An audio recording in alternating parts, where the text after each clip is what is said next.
Hello everyone. In this video, we will do the daily current affairs analysis of 4th December 2021. So the first topic which we will discuss is what are sessions court. So it is from GS paper 2 and topic is Indian judiciary. So appointment of a district judge. The district judge is also known as a metropolitan session judge while presiding over a district court in a city designated by the state government as a metropolitan region. The district court has appellate authority over all subordinate courts in the district in both civil and criminal proceedings. The district and sessions judge is referred to as district judge when sitting over civil issues and sessions judge when presiding over criminal cases. The governor of the state selects district judges as well as the posting and promotion of district judges in coordination with the High Court holding authority over the state.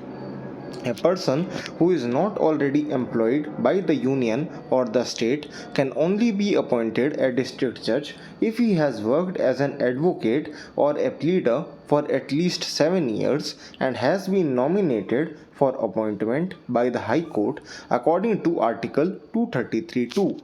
Members of the bar should be considered for appointments at all the three levels, that is district judges, High Courts and the Supreme Court as envisioned by the Constitution's writers. This is because lawyers who work in the courts have direct contact with the people who need their services, and their perspectives on how the courts run are always evolving.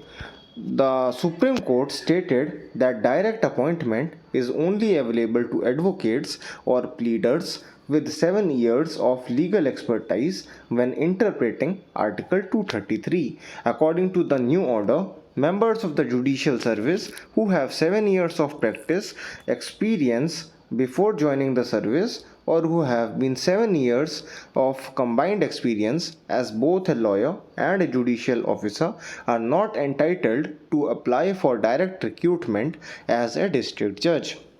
The court decided that the restriction on judicial officials seeking district judgeships through direct recruitment imposed by Article 233(2) is not extraterritoriality nor a breach of their fundamental right to equality and equal opportunities in public employments.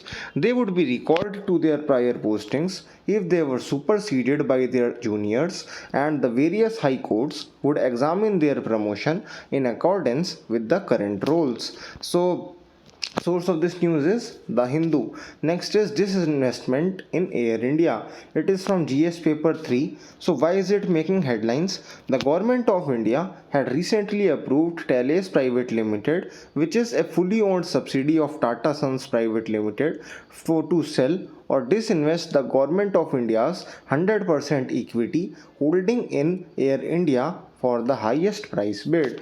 Reasons for disinvestment. It is expected that Air India enters the commercial sector with operations and expenses will be cut. A strong international carrier in India will help to stimulate the massive airports being developed in Delhi, Hyderabad, Mumbai and Bengaluru, which in combination with artificial intelligence will be able to recuperate some of the tourist dollars currently spent on foreign carriers by Indians traveling abroad. It will also help the administration make more difficult decisions in the future. So disinvestment means it is the sale or liquidation of assets by the government, usually public sector enterprises, projects or other assets. Strategic disinvestment is the process of transferring ownership and control of a public sector firm to another entity, mostly to a private sector. So, according to the Disinvestment Commission, a strategic sale is defined as the sale of a significant portion, more than 50%, in the government sector.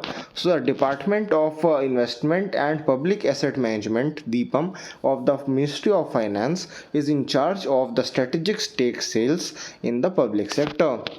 So the source of this news is The Hindu. Next is about the RFID technology. So the term RFID refers to a method of encoding digital data in RFID tags or smart labels that may be read by a reader. So RFID is a type of technology that also incorporates automatic data collecting and identification. So components of an RFID system include, there are three components: tag or label, a reader, and an antenna. So RFID technologies applications include logistics and supply chain, inventory tracking, attendee tracking, RFID based access, and real-time location system.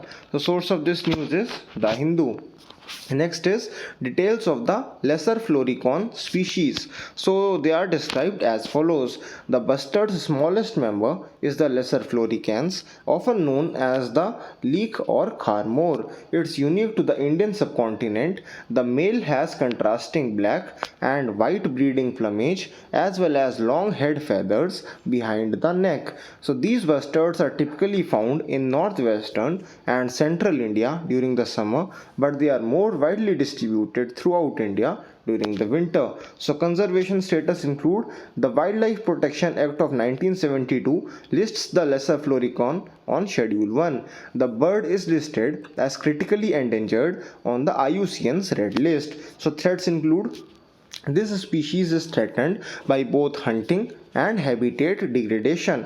The species is critically endangered and certain parts of its range have been officially hunted to extinction, such as Pakistan. The source of this news is The Hindu. Next is about the corporate social responsibility. It is from GS paper 3 and topic is Indian economy. So it can be defined as a corporate endeavor to assess and accept responsibility for the company's environmental and social welfare consequences in general. In India, the concept of CSR is governed by section 135 of the Companies Act 2013. In India, India is the first nation in the world to create a framework for identifying feasible CSR programs as well as CSR spending obligation. So the Act's standards apply to companies with an annual turnover of rupees 1000 crore or more, a net worth of rupees 500 crore or more, or a net profit of rupees 5 crore or more.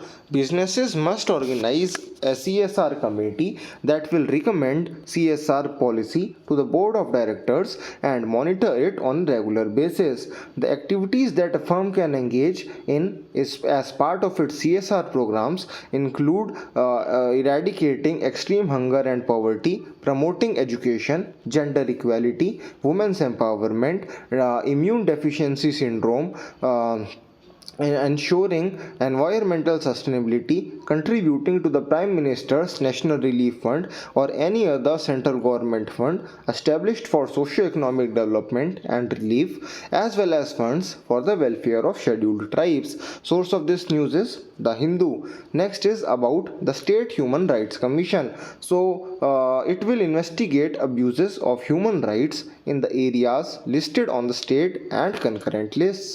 The SHRC will not investigate if the NHRC or any other statutory panel has already done so. The NHRC's aims and responsibilities remain the same.